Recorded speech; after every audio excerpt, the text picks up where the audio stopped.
Et 2022, il est élu député et aujourd'hui député, mais également président délégué du groupe Rassemblement National à l'Assemblée, député de la Somme. Je vous demande d'accueillir très chaleureusement Jean-Philippe Tanguy.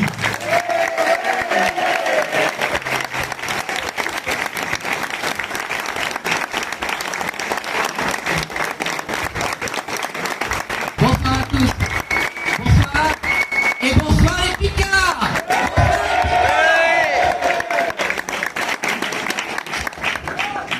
Merci d'être si nombreux présents ce soir. Merci Alexandre, merci à toute la fédération pour votre accueil.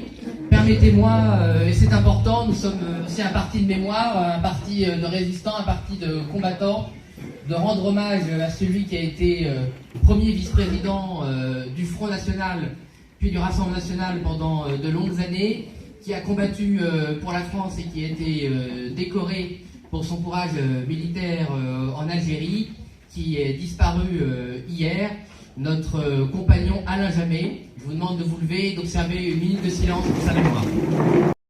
J'en suis certain, appréciera votre solidarité et vos sentiments cordiaux et amicaux à l'égard de toute cette famille patriote qui a beaucoup servi notre mouvement et donc la France.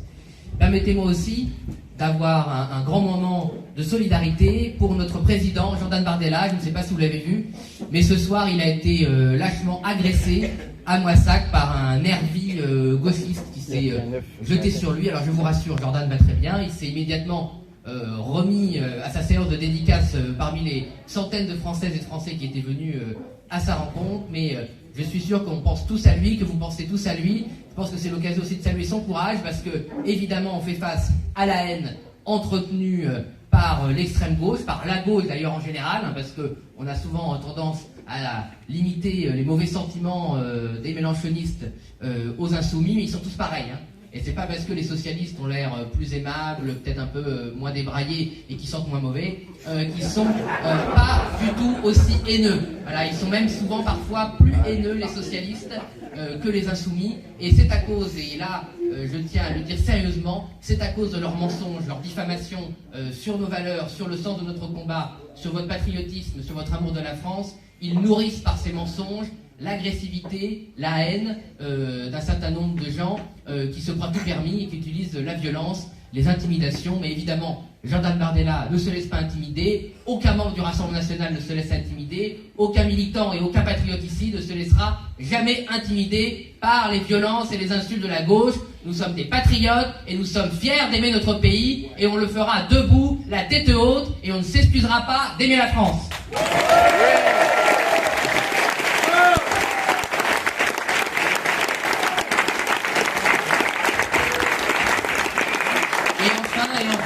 Je le fais toujours, et je le ferai toujours, jusqu'à qu'elle soit innocentée. Je veux un tonnerre d'applaudissements pour Marine Le Pen, injustement accusée et condamnée, arrêtée, juge, politisée, et je ne me tairai pas et on ne se taira pas. Marine Le Pen est innocente de ce qu'on lui reproche. Elle a besoin de votre soutien, elle a besoin de votre amour pour être la première présidente de la 5e République. Je suis très fier d'être ici parmi vous, parmi les Picards, vous savez, voisins de la Somme, une grande région, une grande terre d'amour de la France, une grande terre patriote. Moi, j'essaie toujours de commencer mes discours et mes interventions en Picardie en rappelant à quel point il faut être fier d'être Picard. Vous savez, on parle peu de la Picardie dans les médias parisiens, et même parfois nous-mêmes, nous sommes trop modestes par rapport à ce qu'a été, ce qu'est et ce que sera la Grande Picardie. Nous ne sommes pas une région comme les autres ici en Picardie. Ici, c'est littéralement le cœur historique de la France. Et le cœur historique de la France, pas depuis 100 ans, pas depuis 200 ans, mais depuis plus de 1000 ans. Ça fait 1000 ans que les Picards sont parmi les premiers Français, fiers d'être Français. Vous avez participé à toutes les batailles, à tous les combats qui ont fait la France, qui ont fait la liberté de la France, aussi bien au Moyen-Âge que sous l'Ancien Régime, qu'à la Révolution, qu'aux guerres mondiales. C'est les Picards qui, en premier lieu, en premier combat, ont construit, façonné et fait la France. Donc soyez toujours fiers d'être Picards. On nous a peut-être volé d'autres régions, mais on ne vous volera jamais ni votre identité, ni votre fierté d'être les premiers Français. Vous apporter quelques bonnes nouvelles. Alors Pascal vous a apporté une bonne nouvelle, de combat, même si il y a encore évidemment l'essentiel des combats qui restent à mener à l'Union européenne, ne serait-ce d'ailleurs que pour se débarrasser une bonne fois pour toutes de la Commission qui nous coûte très cher. Ne vous inquiétez pas, c'est pas parce qu'on en parle moins qu'on ne le fera pas. Hein, la Commission européenne devra abandonner le pouvoir qu'elle s'est attribué contre la volonté du peuple français en 2005 avec le référendum. On n'est pas là pour ça, mais comme disaient d'autres pendant très longtemps, le dire jamais, y penser toujours. Voilà, et donc nous on pense toujours à nous débarrasser évidemment de cette Commission européenne qui cette année, je tiens à vous le dire, et Alexandre Sabatou pendant longtemps a été rapporteur spécial du budget de la contribution européenne, vous rendez-vous compte que la Commission européenne va coûter à la France cette année 30 milliards d'euros. 30 milliards d'euros, une hausse de 7 milliards d'euros, rien que pour cette année, encore 2 milliards prévus l'année prochaine. Je ne sais pas si vous vous rendez compte, c'est plus que le budget de toute la justice. C'est-à-dire que tout l'entretien, la construction si seulement, des prisons en France, le salaire des agents pénitentiaires, qui je veux rendre hommage tellement ils sont courageux, bref, tout l'argent qui permet la justice en France, c'est moins que l'argent qu'on envoie à la Commission européenne. C'est absolument scandaleux et il n'y a que vos députés et vos élus Rassemblement National pour le dire aux Français. Rends l'argent. On ne veut plus payer pour la Commission européenne. On ne veut plus payer pour la Commission européenne qui ouvre les frontières de l'Europe à la submersion migratoire. La Commission européenne qui offre le sort de nos agriculteurs à la concurrence déloyale. La Commission européenne qui organise la délocalisation avec votre argent des usines françaises, des usines Picard pour les envoyer en Europe de l'Est. La Commission européenne qui finance tous les lobbies, toutes les associations qui atteignent à l'identité de la France, et surtout la Commission européenne qui vole ce qu'on a de plus précieux, la souveraineté du peuple français, à savoir que quand les Françaises et les Français votent pour quelqu'un, votent pour quelque chose, eh bien la loi et votre volonté soient appliquées. Et il n'y a pas à chercher ailleurs la faillite de la France et de tous ceux qui vous ont fait des belles promesses et qui ont failli, tant que les élus français n'auront pas le courage, et pour pas dire les couilles, de vous ramener le pouvoir souverain de la France, il n'y aura pas de gouvernement qui applique la volonté du peuple français. La première chose à faire quand on vote pour le Rassemblement National, c'est que vous votez pour Marine Le Pen, pour Jordan Bardella, qui ramènera la souveraineté nationale là où elle doit appartenir et là où elle n'aurait jamais dû partir, la France pour les Français. Je vous rappelle que la deuxième devise de la République, c'est la République pour les Français, par les Français, au nom des Français et pas au nom de Bruxelles. Parisiens qui déversent leur propagande sur ce qui se passe avec le budget. Alors, monsieur Le Cornu, comme ça, il a l'air très sympathique, il a l'air d'un bonhomme un peu désespéré, on a envie de lui donner un peu de Prozac ou un peu de vitamine C, ça dépend des jours, pour qu'il se remette un peu de ses émotions. Alors ne vous laissez pas avoir par monsieur Le Cornu, qui est d'ailleurs un voisin normand, hein, peut-être avez-vous de la famille, des proches, des amis, des relations de travail qui le connaissent dans l'heure. Il a l'air sympathique, mais il est tout sauf sympathique. Voilà, c'est quelqu'un qui a toujours su où il voulait aller, très cynique, qui a trahi ses habitants de Vernon, tous ses amis, sa famille politique qu'il avait fait élire, toutes ses promesses évidemment. Et il est très content d'être Premier ministre. Ne croyez pas, vous raconterez peut-être tout à l'heure une anecdote, ne croyez pas qu'il est Premier ministre pour vous rendre service, pour se dévouer à la cause. Non, non, non. C'est un des plus proches d'Emmanuel Macron. Si Emmanuel Macron l'a choisi pour terminer son infatigable et interminable fin de règne, ce n'est pas par hasard. C'est pour qu'on boit le calice jusqu'à la lie. Emmanuel Macron, jusqu'au bout, veut appliquer son programme, même si ça a l'air de ne pas y toucher.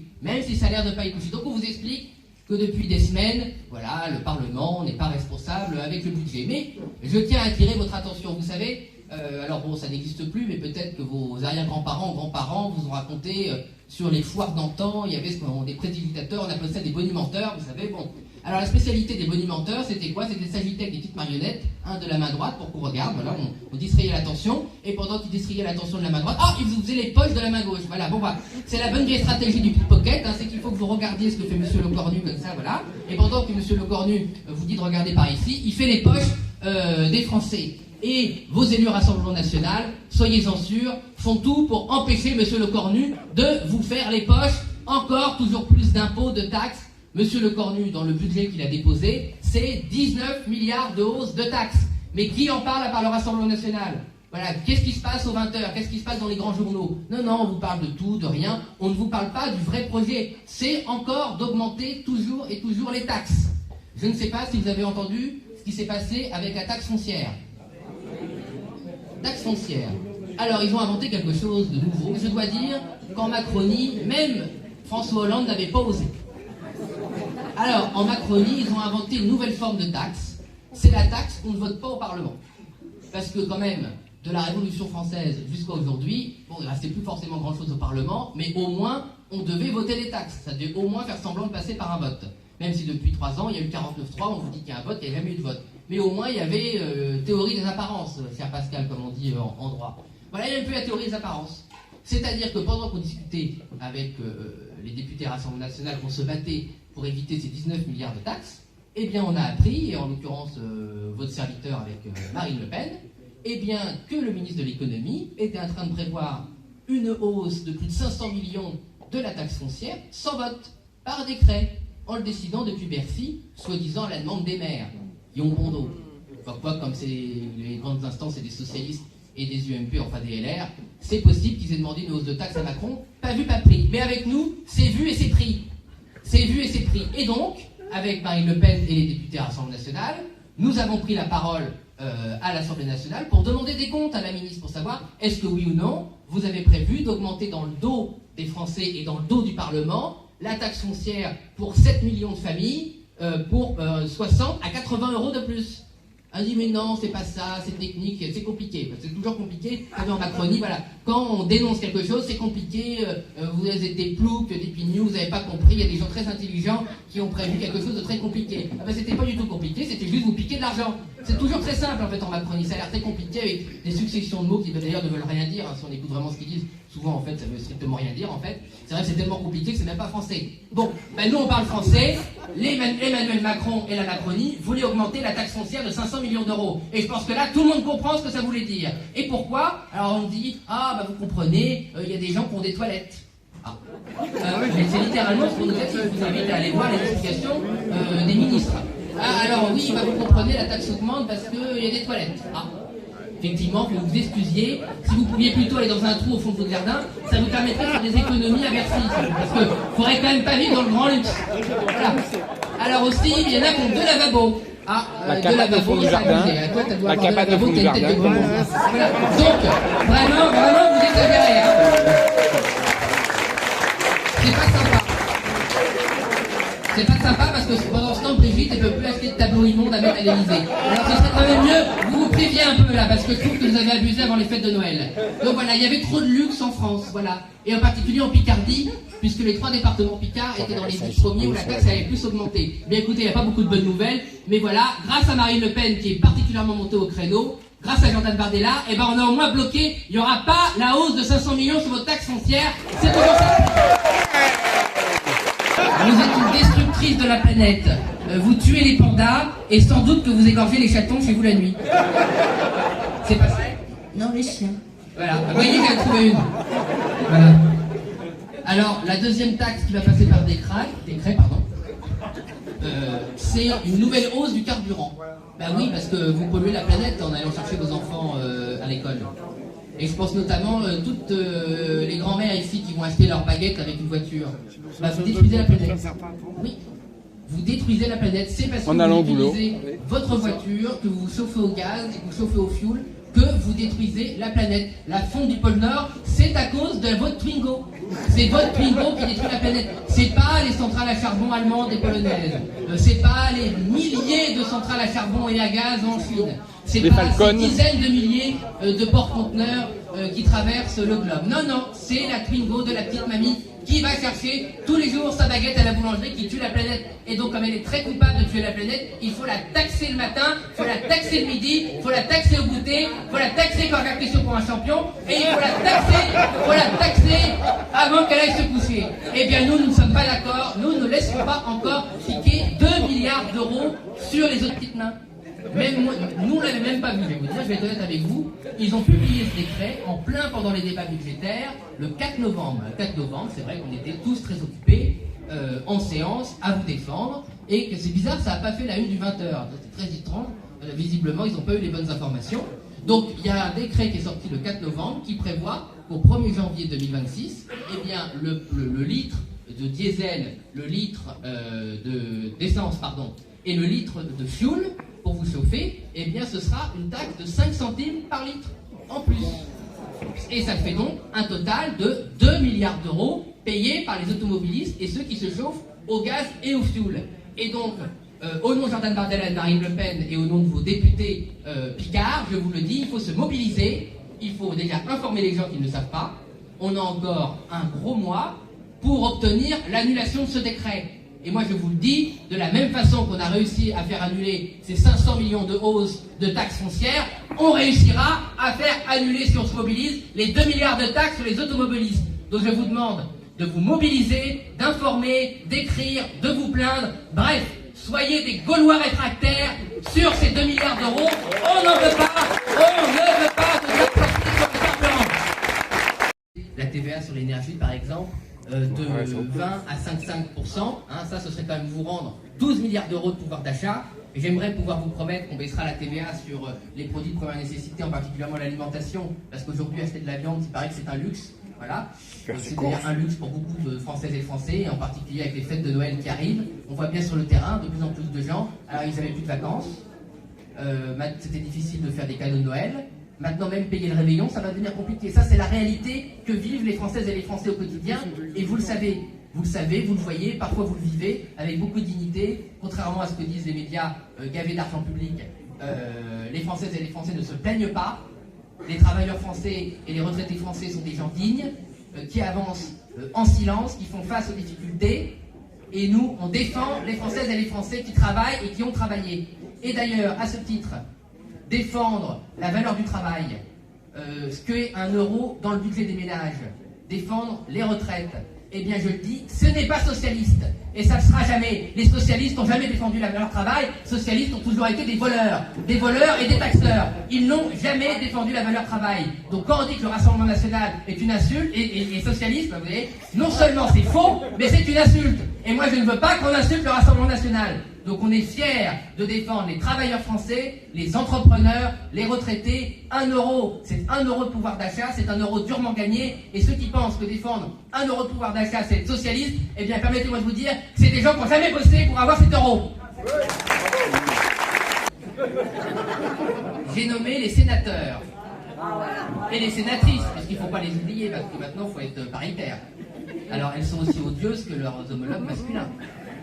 Et alors les sénateurs, qui je vous rappelle, sont les derniers élus à avoir un régime particulier de retraite. Parce que les députés ont mis très longtemps à abandonner leurs privilèges, il n'y en a plus. Bon débarras, et vous inquiétez pas, c'est pas l'Assemblée nationale qui les remettra. Mais les sénateurs et les sénatrices, ils ont toujours leur régime particulier de retraite. Parce que eux, ils considèrent que les Français doivent travailler jusqu'à 67 ans. C'est sûr que quand on est à moitié obèse dans un fauteuil en velours rouge et qu'on se demande juste si à la buvette on aura de la sole ou de l'agneau, bon ben on peut attendre jusqu'à 67 ans, on peut même attendre jusqu'à 100 ans, il n'y a pas de problème. Mais, donc vous savez que quand vous êtes sénateur, vous faites un mandat, c'est 1 800 € de retraite. C'est pas mal pour 6 ans. Qui a ici? Il y a des gens qui ont travaillé 40 ans ou 50 ans, ils n'ont pas 1 800 € de retraite. Hein. Il y a des gens, vous avez bossé toute votre vie au SMIC. C'est combien la retraite?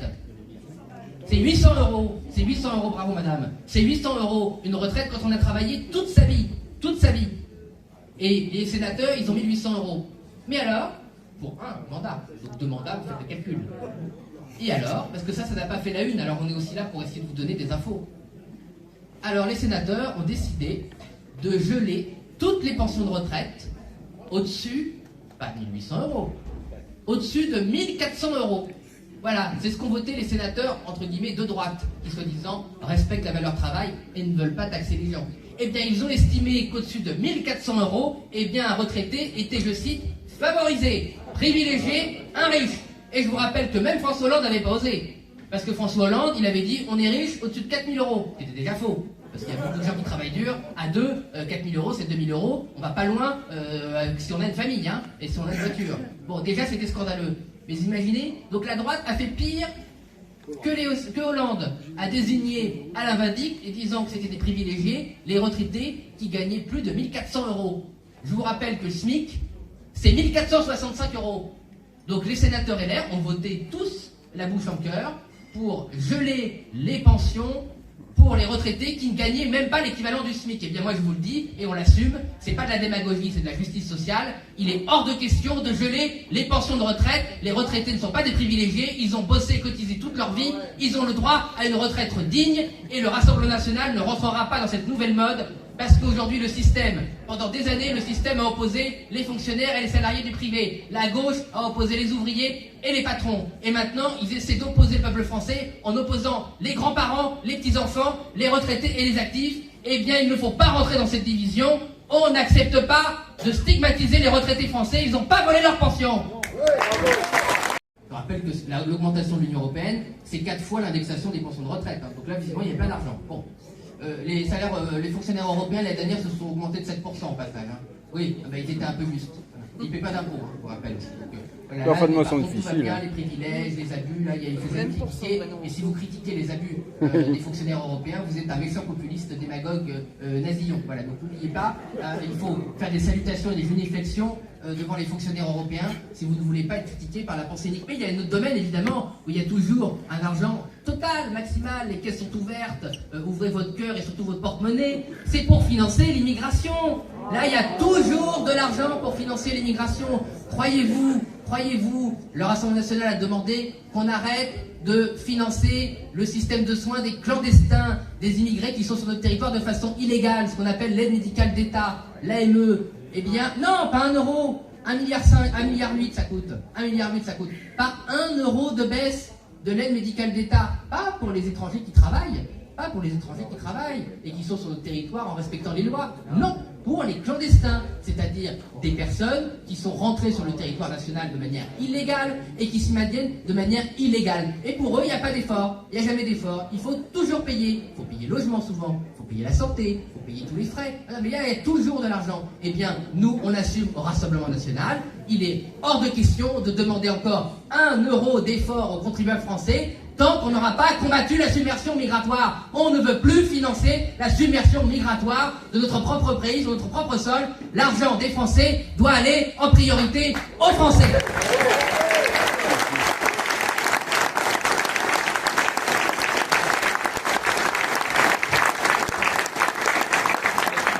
On nous explique à Paris, dans les grands médias, que non seulement, évidemment, moralement, c'est scandaleux de vouloir défendre la France et les Français, mais il paraît que l'immigration, ça rapporte. Je ne sais pas si vous avez entendu. Bon, alors si vous voulez entendre un spécimen, alors ce sont des drôles d'oiseaux. Donc ce sont des spécimens avec des plumes bariolées, qui souvent, vous les voyez passer à la télé sur BFM TV entre 18 et 18h30 pour les chasseurs. Et sur d'autres chaînes, c'est plutôt plus tard, quand le soleil se couche, qu'on ne voit pas que c'est des vampires. Voilà. Donc ce sont des gens qui vous expliquent que l'immigration, ça rapporte. Alors je me dis, si ça rapporte, il faut tout ouvrir alors, parce que si ça rapporte des milliards. Alors on ne comprend pas pourquoi la plupart des pays dans le monde n'ouvrent pas toutes leurs portes, leurs fenêtres, leurs frontières, si ça rapporte tant. Et visiblement, les experts français ont tout compris, tout prévu, tout envisagé, qu'on devrait se les arracher à travers le monde. Et vraiment, on ne comprend pas pourquoi tous les pays sérieux contrôlent leur immigration, si vraiment ça rapporte. Bon, évidemment, ça ne rapporte pas, ça n'a aucun sens. Et d'ailleurs, en soi, il faut être rationnel. Parce que nous, on n'est pas du tout dans la caricature, contrairement à ce que disent nos adversaires. Évidemment, il y a des immigrés de plusieurs générations qui sont dans notre pays, qui travaillent, qui rapportent de la richesse à notre pays. Et d'ailleurs, ces personnes se comportent très bien et personne ne les critique. Et d'ailleurs, que ce soit les Françaises et les Français, les électeurs du Rassemblement national, et on ne sait pas du tout le problème. Le problème, ce sont évidemment les immigrés qui viennent, qui sont au chômage. Voilà, le chômage des immigrés, c'est le double des nationaux. Et il y a déjà entre 5 et 6 millions de chômeurs en France. Donc non, on n'a pas besoin de faire venir de l'immigration de travail. On a 5 à 6 millions de chômeurs en France, de personnes qui sont mal employées. Il y a 6 millions de personnes qui voudraient bosser dans notre pays et qui ne travaillent pas, ou qu'on laisse ne pas travailler. Mais en tout cas, il n'y a pas besoin d'une immigration de travail. C'est un mensonge. Et c'est pas un mensonge qu'on raconte depuis 5 ans. C'est un mensonge que le système raconte depuis 50 ans. Ça fait 50 ans qu'à toutes les élections, on dit aux Françaises et aux Français « Ah, mais il y a les métiers en tension ». Ça fait 50 ans qu'il y a entre 4 et 6 millions de chômeurs en France. Il faut mettre au boulot et donner du boulot aux chômeurs français. Et arrêter de faire venir des pauvres diables qui d'ailleurs acceptent de travailler dans des conditions indignes.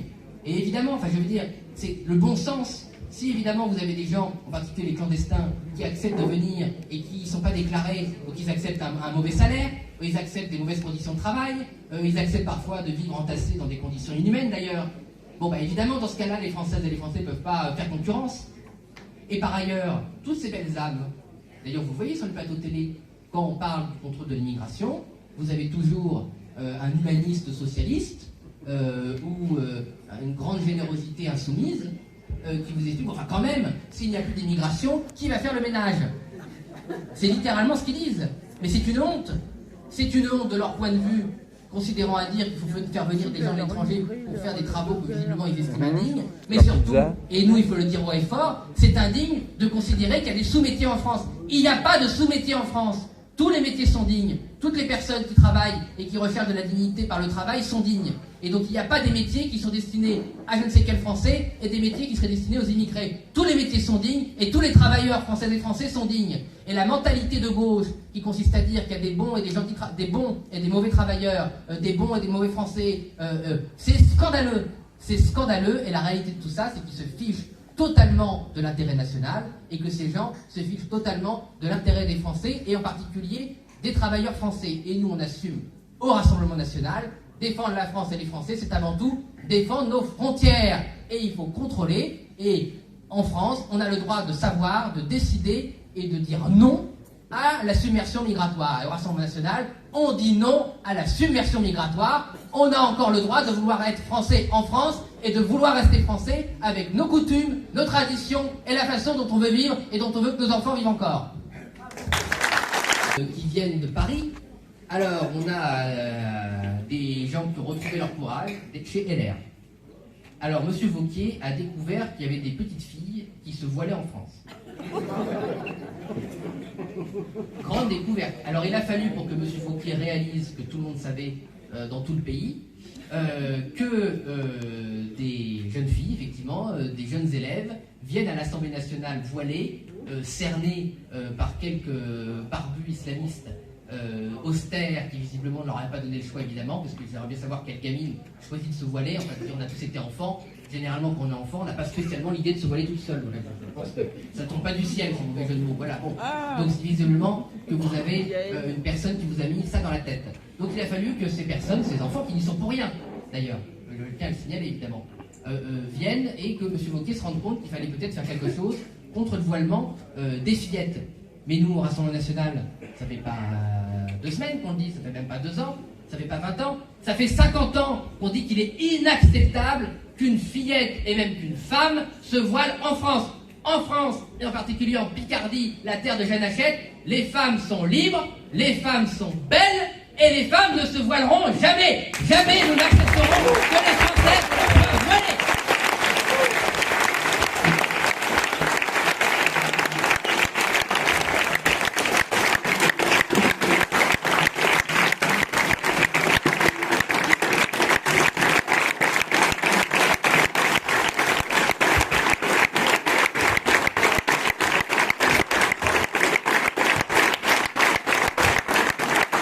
Bien, chers amis, je suis très fier que ce soit sur ce sujet que vous vous leviez, car comme vous le savez, français, ça veut dire libre.